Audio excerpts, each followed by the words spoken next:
Assalamualaikum warahmatullahi wabarakatuh. Apa kabar kalian semua? Syukur Alhamdulillah kita bisa berjumpa lagi di channel ini.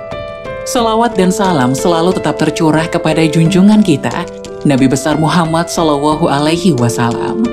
Tidak lupa kami sampaikan salam sehat, salam sejahtera. Semoga kita semua tetap dalam lindungan Allah Subhanahu wa Ta'ala. Seperti biasa, kita akan berbagi kisah dari yang unik, menarik, sampai bikin nangis. Semoga bermanfaat.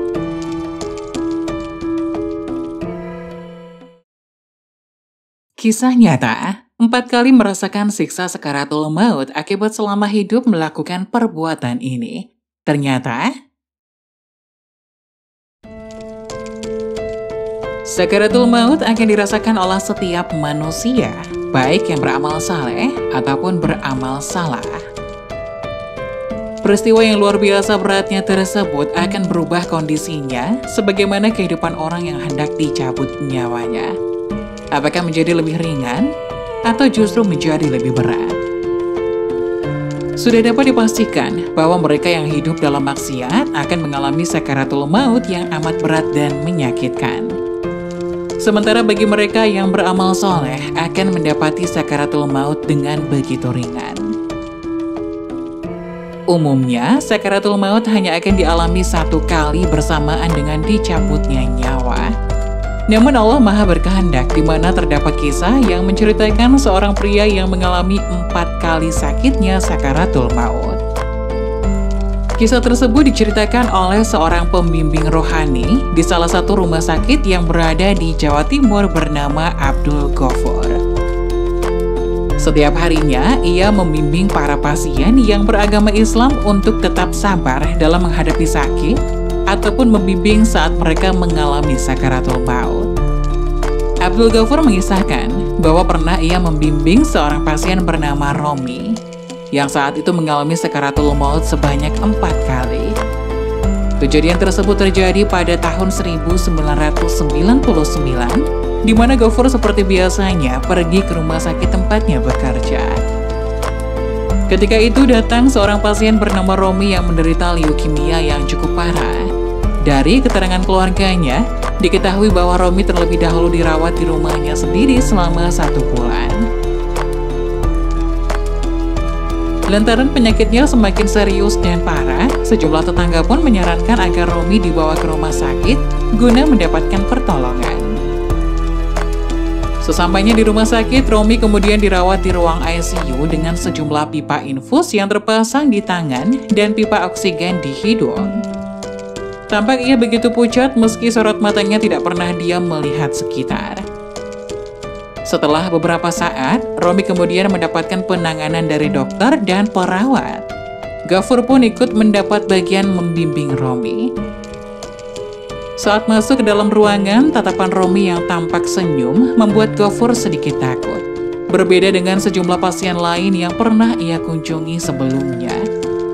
Ketakutan Ghafur terhadap sosok Romi juga semakin besar ketika mendapati tubuh Romi yang penuh dengan tato. Sangat jelaslah siapa Romi dalam kehidupan nyata. Meskipun sedikit takut, Ghafur tetap memberanikan dirinya dan mengucapkan salam serta memperkenalkan diri.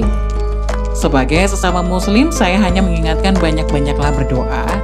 Sebab semua penyakit itu datang dari Allah, sehingga hanya Allah lah yang mampu mencabut kembali. Jangan lupa pula beristighfar, kita sebagai manusia tentu tidak luput dari segala dosa dan kesalahan. Mudah-mudahan saja, dengan istighfar, Allah mau mengampuni dosa-dosa yang pernah kita perbuat. Ucap Ghafur. Namun ternyata, jawaban Romi yang kondisinya begitu lemah tersebut sungguh sangat mengejutkan. Sudah mas, kamu itu memangnya siapa? Saudara saya bukan, tetangga pun bukan. Berani benar menasihati saya. Ucap Romi penuh kesal. Mendengar jawaban tersebut tentu saja membuat Ghafur sedikit kaget. Orang yang dilihatnya begitu terkulai lemas masih bisa melakukan sikap yang keras kepada orang yang hendak membimbingnya. Saya hanya hamba Allah yang kebetulan ditugaskan memberikan bimbingan keagamaan kepada setiap pasien yang beragama Islam. Saya hanya menginginkan setiap pasien merasa tentram dan nyaman hatinya meskipun sedang sakit. Lanjut Ghaffur. Bukannya sadar, Romi justru semakin marah dan mengatakan hal yang tidak pantas kepada Ghaffur. Mana ada orang sakit yang tentram dan nyaman? Kalau orang macam begitu, sok memberikan nasihat seperti itu. Kalau kamu mau berkhotbah di masjid, jangan bawa-bawa khotbah ke sini, ucap Romi marah. Mendapati ketidaksukaan Romi membuat Ghaffur pun hanya bisa bersabar dan beberapa kali mengucapkan istighfar. Baiklah, kalau Anda merasa terganggu dengan kehadiran saya minta maaf. Saya hanya bisa mendoakan semoga Anda lekas sembuh, ucap Ghaffur mengakhiri percakapan. Ternyata, sakit yang diderita Romi sangat parah, sehingga setelah 1 minggu kedatangannya, Romi pun tidak mampu ditolong lagi. Awalnya saat siang hari, Romi mengalami sakaratul maut yang cukup hebat, sehingga tampak tubuhnya kejang-kejang dan mengeluarkan suara erangan yang begitu kesakitan.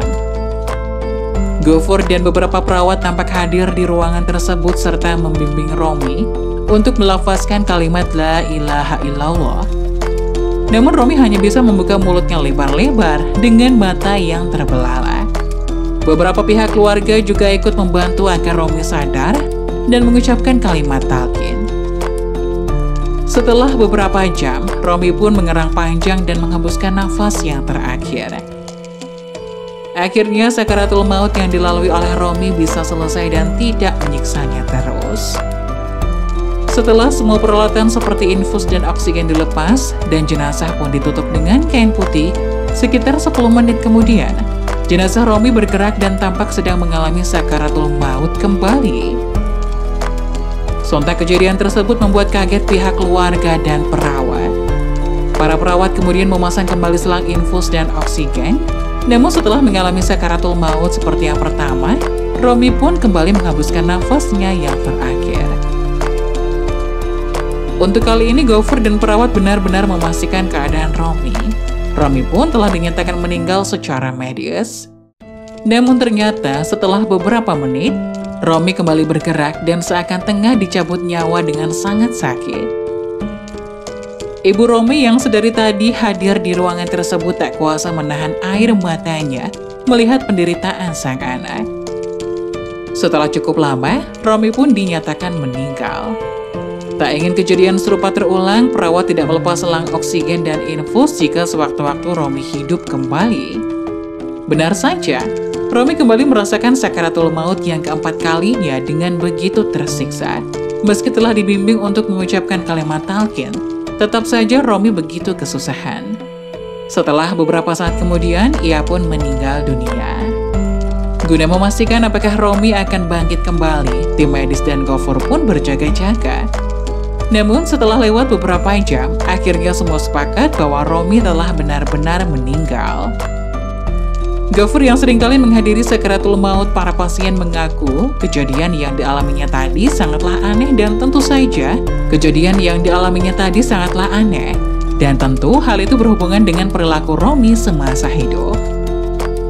Ketika ditanya bagaimana kehidupan Romi saat masih hidup, salah seorang pihak keluarga menuturkan bahwa Romi merupakan seorang pemalak di pasar dan seringkali meminta paksa uang kepada orang-orang. Uang hasil pelekannya pun ia gunakan untuk membeli minuman keras dan berjudi. Hampir setiap hari Romi melakukan aktivitas maksiat tersebut dan pulang dalam keadaan mabuk. Setelah kejadian itu, Ghaffur pun mengetahui seseorang yang terlalu banyak melakukan maksiat akan mendapati sakaratul maut yang amat pedih bahkan berkali-kali.